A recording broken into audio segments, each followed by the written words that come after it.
I said, well, what do you mean? He said, there are two occupations in Iceland: getting drunk and committing suicide. And that's what this movie illustrated. This should be interesting. It is. Okay. It's kind of a combination of Band-Aid and wound. And we're back. Hello, we're back. Okay, so now I'm going to do my movie, and it's Lamb. Can we see that? Let's see the leg of lamb. Ah.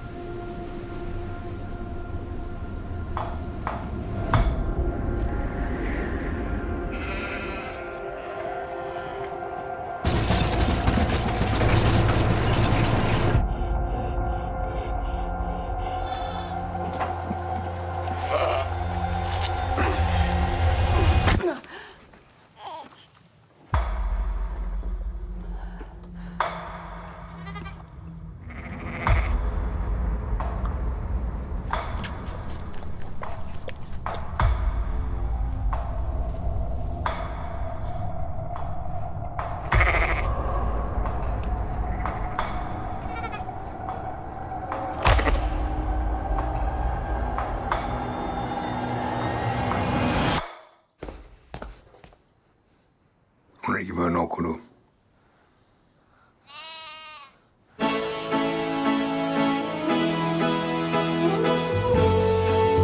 Hvað þetta?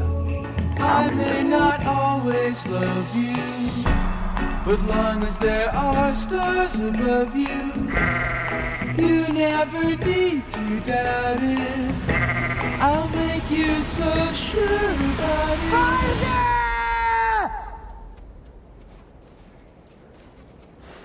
God only knows what I'd be without you. Þetta ekki barn.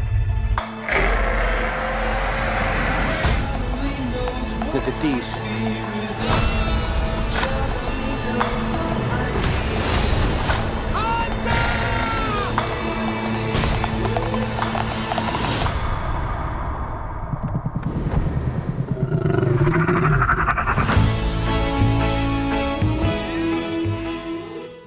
Okay, so when I saw the previews for this when it first came out, I was like, what? You know, it's like, okay, I have to see this movie because it's just, and I think it's really funny is because George and I both picked the main female character in it, besides the lamb, obviously the mother of the lamb, is Maria, who's Noomi Rapace. Noomi Rapace. Oh, I love Noomi her. Rapace. I picked a movie with her, and George picked a movie with her too, but we did it like separately. In fact, I didn't even actually realize it when I think you pointed that out because somebody pointed out about two movies. So you This is like, going to Noomi-thon. oh yeah, I never thought of that. So it's really okay. You know, I'm a sucker for these kind of movies. It's just so weird, and I love the Scandinavians because they're really Weird. come up with it. Well, they do weird so well. Yeah. You know what I mean? They do it weird so well. Anyways, so it's filmed in Iceland. The cinematography is beautiful. I mean, the cinematographer is Ellie Aronson. And, you know, in many ways, the environment, stark and isolated, seems to reflect the grief and loneliness that Maria, who is Noomi Rapace, and her husband, Ingvar, who is Hilmir Snær Guðnason, they had lost a child and were trapped in isolation. And and you can see it, like the whole background is almost like the externalizing of them, right? So they're sheep farmers, and one of the ewes gives birth to a lamb that is a hybrid. It has the body of a human and one arm, like the right arm is also human, and the head and the rest of it are a sheep. Yeah. Okay. They name the sheep, the lamb, Ada, because that's the name of their child that had died.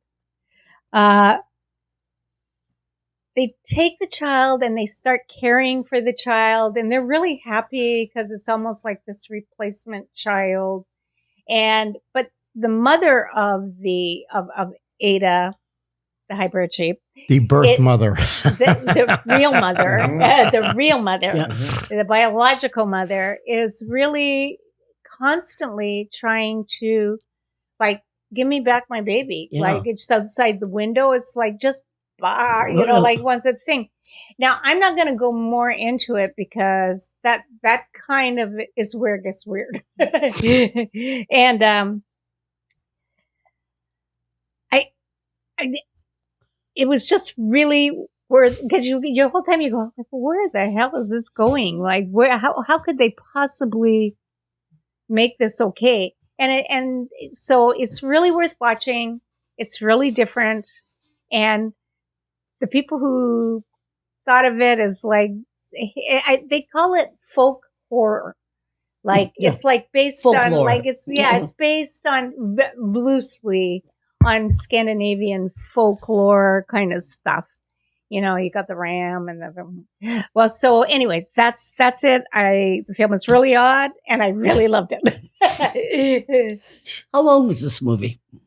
3 years. I don't know. Let's see. Well, however long it was, save yourself. Don't watch it. It is so bad. And I love Noomi Rapace, but Okay. this Noomi movie, Rapace. whatever. The lead girl, the girl from Prometheus. The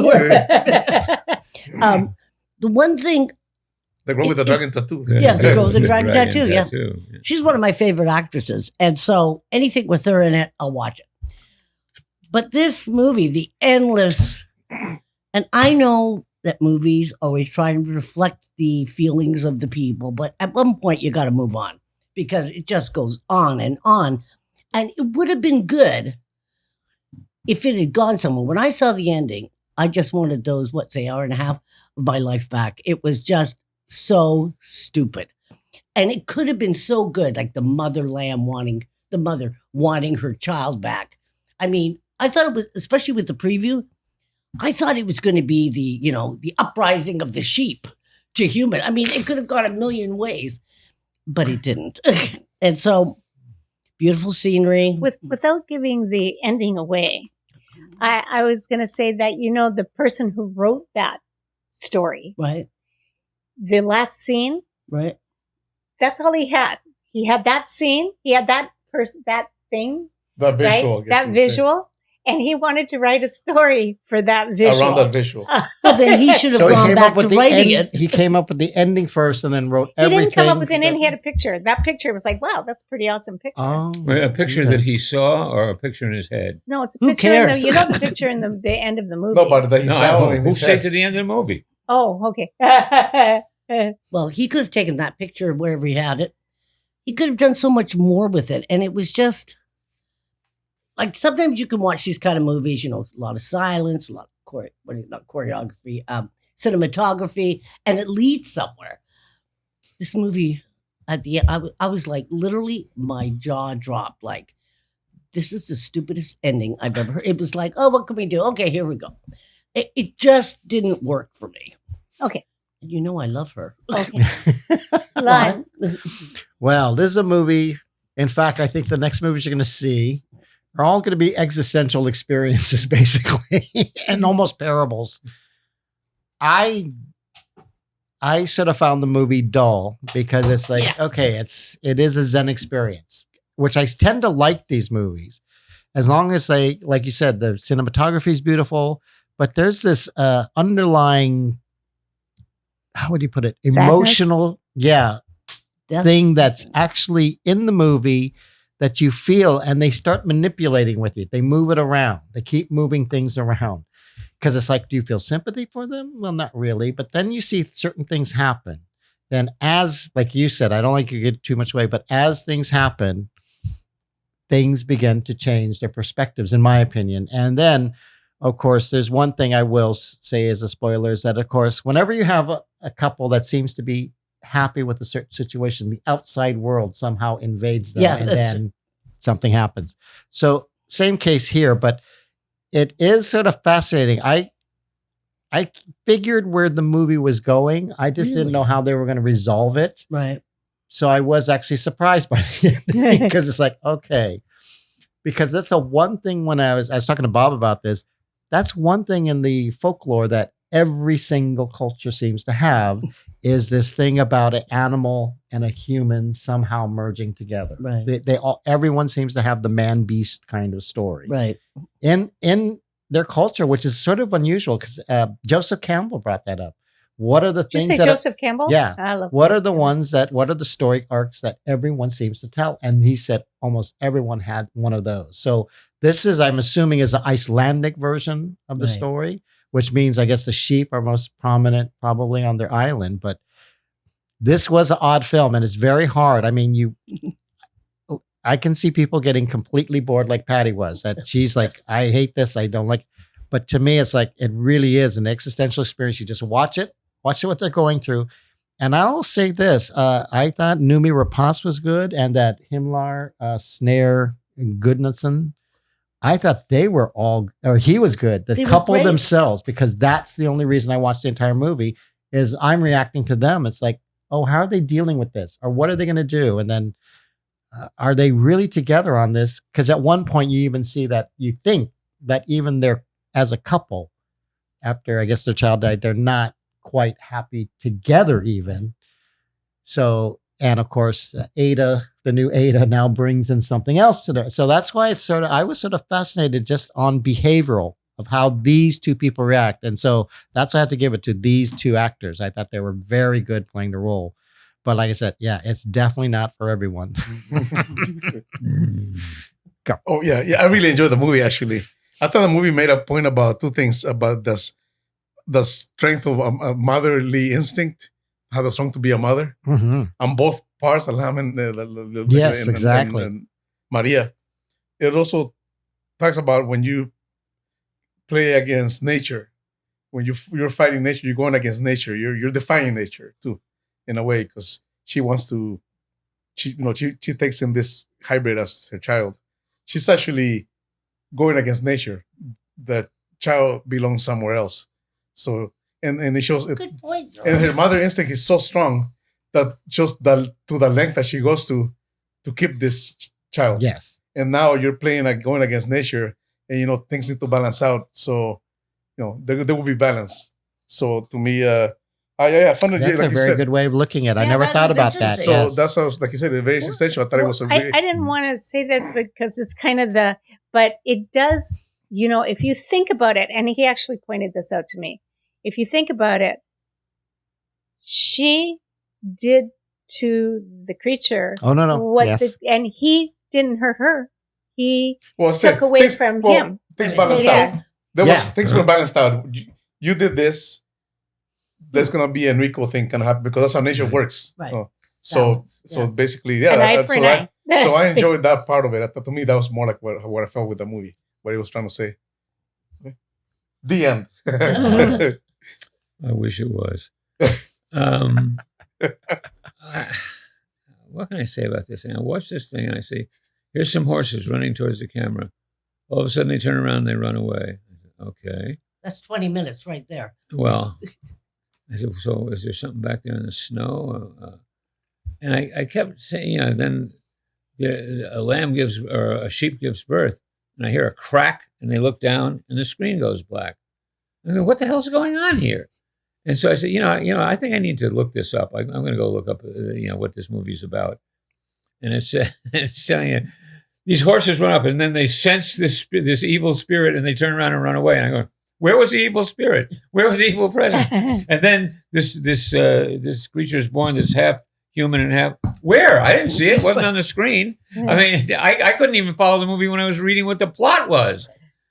And I was reminded of like back in I think it was 1972 when I started working at Time Magazine in New York, and it was during the time of the Spassky Fischer chess match in Reykjavik.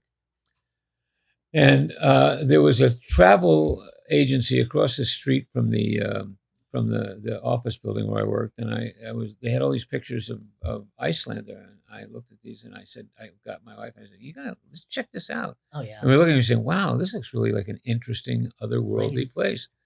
And I said, you know what, I'm going to go ask the guy who covered the Fisher Spassky match, what his take on it is. And I said, so Ray, my wife and I are thinking of going to Iceland for our vacation. He goes, why? Why not? Oh my God. I said, well, why? What do you mean? He said, there are two occupations in Iceland: getting drunk and committing suicide. And that's what this movie illustrated. I don't know whether they got drunk, but I wanted to kill myself because I couldn't follow what the hell was supposed to be going on the screen, much less what was going on the screen, which was nothing. Was going on in the screen. Nothing was going on the screen. It could have been a million ways this could have gone, and it could have been so much better. I echo everybody. I love Noomi Rapace. Me too. I'll pretty much see everything she's in. Me too. But I'm going to take a second glance before I see the next Noomi Rapace because I want to see her kick ass. Yeah. Yeah, I get it. And this, I don't know. This was just like murky folklore that wasn't well presented because I didn't see any of this stuff that I was told the story was about when I had to read about. Also, too, the preview leads you into thinking that it's going to be between her and the sheep. You know what I mean? I mean, that's the thing I got. That it's going to be the sheep and her, nature versus man. And but it was. In a way, it was because the sheep I came think Well, back. I could see that it was going to be something mystical, not in but the way that you can accept it. So okay. So anyway, we can pass on my judgment. And just Well, move that's on. okay. That's all right. So, are we Right? yes. rating? Oh, yes, Patty. Okay, 3. I give it a 6. No, the You way gave it more the than, way I saw than it- the last voyage? Yes. the way I saw it, I give it a 9. Wow. I give it a 9 too. Wow. But okay, so that's that, right? Right. So we'll be back. We'll be back. Okay, I think we are That's done it. here. That's it. Yeah. Yeah. Mhm. We hope you enjoyed this episode of What the Foot podcast. If you enjoy the show, remember you can help our podcast by subscribing and liking us. Please. Okay, and now I have very exciting news. I don't know if it's exciting for you. You can support this podcast by also buying us a coffee. Such a thing. You can go buy us a coffee, right? I love coffee. Or you can join our Patreon. Of course, that's very unestablished yet, but we're working on that page. And we'll have it together soon. But thank you so much. I hope you enjoyed the show. I hope you will send us a comment and send your suggestions. Huh? Yeah. Yeah. Suggestions. I enjoyed it. Bye. Bye. Thank you. Bye. And that's all that counts.